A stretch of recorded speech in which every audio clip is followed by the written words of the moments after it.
단식광대는 소명의식을 갖고 단식에 임했고 그 직업의 진심이었기에 절제와 인내로 먹고 싶은 욕구를 참았다. 흥행주는 단식 40일에 맞춰 그를 창살에서 꺼내 축제를 벌이고 먹을 것을 주었지만 그는 그 이상의 단식도 가능했다. 40일로 끝나는 단식을 못마땅해 했다. 40일을 넘어서서 불가해한 단계로 자신을 뛰어넘고 진정한 단식 장인이 될 수 있었는데 그때마다 흥행주는 단식을 멈추게 했다. 사람들의 관심이 40일을 기점으로 폭발적으로 늘어났다가 40일이 지나면 시들해졌기 때문이다. 그러던 어느 날 비극이 찾아왔다. 시간을 지나면서 단식 자체를 신기해하는 사람들이 사라졌기 때문이다. 군중들은 단식쇼를 혐오했고 그를 구경하러 오는 사람이 줄었다. 그는 대형 서커스단으로 자리를 옮겼다. 홀대를 받으며 단식광대 일을 계속했다. 하지만 관심이 사라진 사람들은 아무도 그의 묘기에 주목하지 않았다. 심지어 단식 일수를 헤아리지도 않았다. 마국간 옆 집더미에서 그는 홀로 단식을 하다 죽어갔다. 아무도 단식 일수를 세지 못했는데 그는 단식을 열심히 했다. 결국 그가 죽었다. 그 자리에는 이글거리는 눈빛의 표범이 들어온다. 이야기는 이렇게 끝이 난다. 이 슬프고 허망한 얘기를 왜 좋아하는지 모르겠다. 특히 좋아하는 음식이 없어서 단식을 한 거라며 미안하다고 하는 단식광대의 그 말을 잊지 못하겠다. 무엇보다 직업 자체가 모순적이고 역설적이다. 먹고 살려고 하는 일이 단식이라니. 공감도 간다. 가끔 일하러 가는 게 죽으러 가는 길처럼 버겁게 느껴졌다. 스트레스에 밤잠을 설치고 과로와 중압감에 뒷목이 뻐근했다. 열도 나고 몸도 으슬으슬해도 맡은 일을 마쳐야 할 때가 많았다. 어떤 사람을 만나고 대하는 게 죽기보다 더 싫었던 적도 있다. 그럴 땐 과연 살려고 일을 하는 건지 죽으려고 일을 하는 건지 분간이 안 갔다. 진짜 이게 일하러 가는 게 살려고 가는 건지 죽으러 가는 건지 모르겠다. 그 부분이 너무 와닿았고 그런 생각하시는 분이 많구나. 단식 광대가 너무 딱 그 상황에 맞는 우리의 현실을 딱 반영한 소설인 것 같아서 이게 실화는 아니겠죠? 단식 광대 얘기가? 아니죠. 카프카의 소설이죠. 아니 저 시대에 진짜 단식 광대라는 직업이 있었던 건 아닐까요? 그건 모르겠어요. 근데 대부분 이렇게 생각하지 않아요? 뭐 어디 끌려가듯 오늘도 그쵸. 출근하고.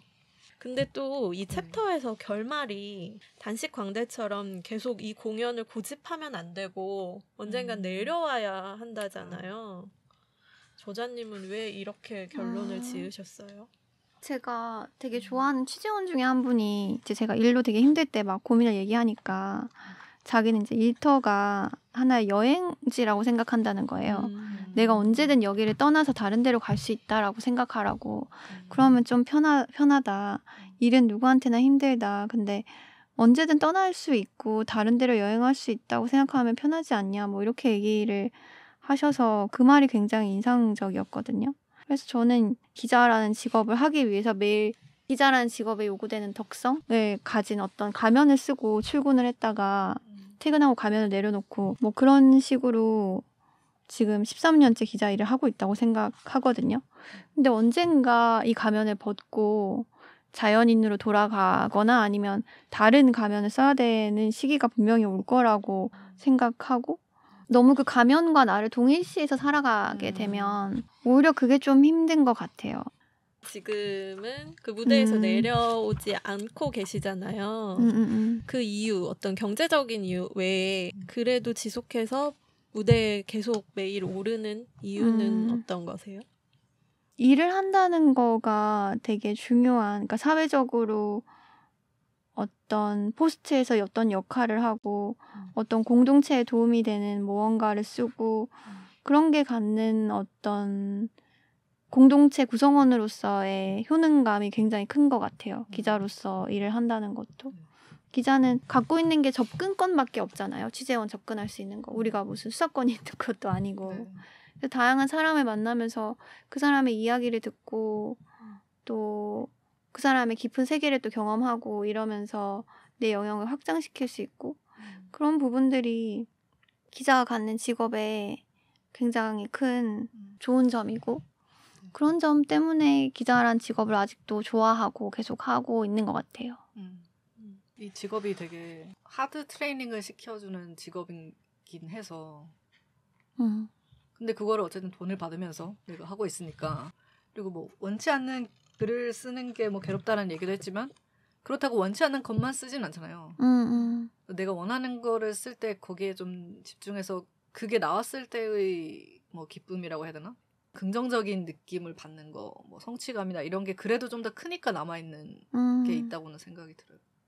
타협을 일도 안 하고 살아갈 수는 없는 맞아요. 것 같아요. 감명 깊게 읽었던 책 중에 불시잡이라고 사회에 하등 도움은 안 되는데 돈이 나오기 때문에 하는 일들이 있잖아요. 뭐 출근해서 그냥 상사 점심만 잡아주는 뭐 그런 일이라든지 아니면 어뷰징 기사만 계속 양산을 하는데 돈을 버는 일이라든지 그런 일들이 늘어가고 있다. 그게 그 책의 하나의 비판 포인트였는데 어떤 일이든 약간 불시잡 같은 포인트가 다 있는 것 같아요. 완전 무결하게 다 100% 효용에 가득 차고 모든 게 공동체에 맞아요. 도움이 되고 이러기가 힘들고 어느 정도 내가 타협하고 감내하고 또 치유하면서 그럼에도 불구하고 독립된 생활인으로 살아가기 위해서 수용하면서도 일을 할 것인가? 이게 참 중요한 숙제인 것 같아요. 챕터 초반에 가끔은 이젠 기자 역이 나인지 무대 밑으로 내려온 내가 진짜 나인지 모를 때도 있다. 어떨 땐 무대 밖이 심지어 더 어색할 때도 있다. 이런 문장이 있는데 저도 어느 순간 성격이 너무 많이 바뀐 거예요. 저는 정말 내향인이었는데 이제는 막 아무한테나 말도 잘 걸고 오히려 말이 너무 많아서 좀 줄여야 되겠다 싶은 때도 있고 너무 많이 바뀌어서 직업이 이 한 사람에게 끼치는 영향이 어마어마하구나를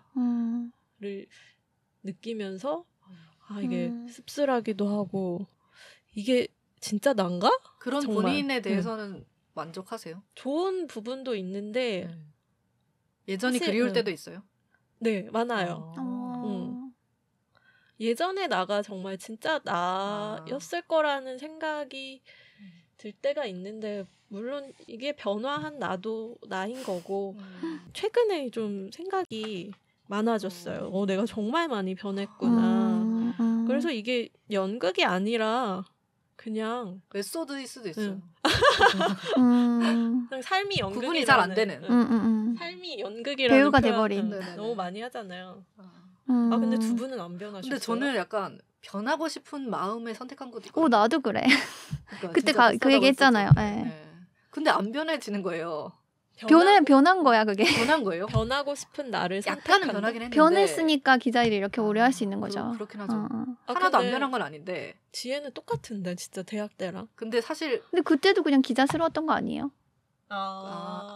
그 기자스러운 면을 갖고 있는 걸 가지고 버티고 있는 부분이 있는 것 같은데 뭔가 제가 바꾸고 싶었던 거가 크게 바뀌진 않은 것 같다. 근데 저는 그러니까 되게 내성적이고 되게 말 못하고 되게 소심하고 되게 좀 소극적이고 이런 성격이 10대 때 계속 유지가 됐어서 그거에 반작용으로 기자를 되게 하고 싶었어요. 그러니까 그 기자는 저도 그래서 진짜 내가 선망하는 모든 적극성이나 추진력이나 멋있어 보이잖아요. 멋있어 보이고 막 되게 활동적으로 인생을 살아가는 사람 같고 그런 덕성을 갖고 싶어서 기자가 됐거든요. 쉽지 않죠, 근데. 근데 이제 많이 마모되면서 약간은 거기에 근접하게 된 것 같아요. 근데 이제는 좀 자제해야 될 것 같아요. 왜요? 너무 과하게. 너무 바뀌었어요? 너무 과하게 들이대가지고. 그건 진짜 좋은 거 아니에요, 근데? 뭔가 내가 원했던 걸 얻은 그런 느낌인 거 아닌가? 근데 약간 기자의 특징이 이렇게 거절당할 걸 감안하고서라도 좀 하죠. 이렇게 곤란한 질문도 하고 곤란한 요구도 하고 그러잖아요. 근데 좋은 기자가 되셨네요. 일상생활에서도 좀 그럴 때가 있어서 이럴 때 이럴 때는 좀 이런 게 아니구나라는 생각이 드는데 저는 그냥 뭐 문화 기사 쓸 때 뭐 인터뷰를 만났는데 네. 그분을 좀 기분 좋게 해드려야지 이렇게 그쵸, 말도 그쵸. 깊이 있는 네. 대화가 오가고 이럴 거 아니에요. 그래서 처음 만났을 때 제가 막 이렇게 그분을 기분 좋게 하기 위해서 너무 오지랖 넓게 제가 막 얘기를 하고 있는 거예요. 그런 내 자신을 딱 자각했을 때 내가 왜 이러지? 왜 이러고 있지? 이런 생각이 근데 되게 들면서 신기한 게 그때 저희가 대학생 때 같이 그런 활동을 했었잖아요. 그때 저는 저 친구가 내향인이라고 전혀 생각을 못했어요. 그러니까 그때도 우리가 대학교 신문사에 있던 거잖아요. 네. 그 동아리에서만 그랬어요. 우리 학과에 오면은 저는 진짜 음. 이렇게 철벽녀, 차도녀 진짜? 그런 이미지였어요. 너무 가면을 잘 쓰는 가면이 아니라 그냥 그런 면도 여러 있고 가지 모습을 그때그때 상황에 맞춰서 가면을 꺼내 쓰는 게 아닐까? 또 그 직업이 그런 걸 요구를 하면 그렇게 내가 해야 되는 면이 있으니까. 근데 요구하는 걸 아는데 내가 분명히 알고 있는데 그게 안 될 수도 있는 거죠. 안 될 수도 있죠. 그래서 어느 정도 내면의 어떤 투쟁 과정이 있었죠. 네네. 저도 되게. 네. 취재라는 것 자체가 돌파하는 거고 네. 엄청 나대야 되는 거고. 아니 그 수습 기자 교육할 때 그게 가장 극대화되잖아요. 맞아요. 그냥 무조건 냅다 가서 뭐 경찰한테 뭘 들어와야 되고 생면부지 사람들한테. 생명부지 사람 붙잡고 막 얘기를 들어와야 되고 그때 죽음을 생각해야죠.